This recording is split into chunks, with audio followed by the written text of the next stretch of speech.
And attorneys for retirees in ongoing federal litigation say they intend to do just that. We view Governor Fitial's emergency order as wholly groundless and unlawful on its face.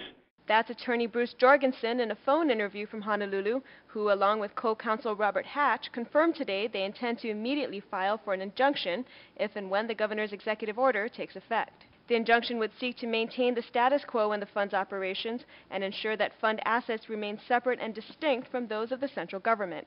Jorgensen. The retirees' assets are not owned, possessed, and should not be controlled by the NMIRF administration.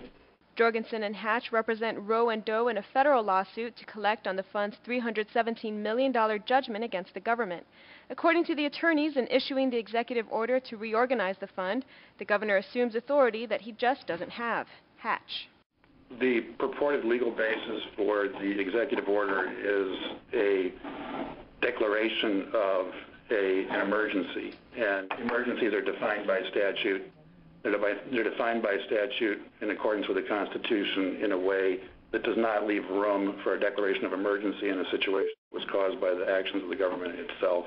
In other words, Jorgensen says the emergency is contrived.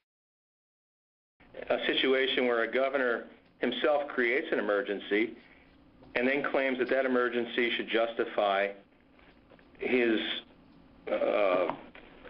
disregard for the laws of the government itself.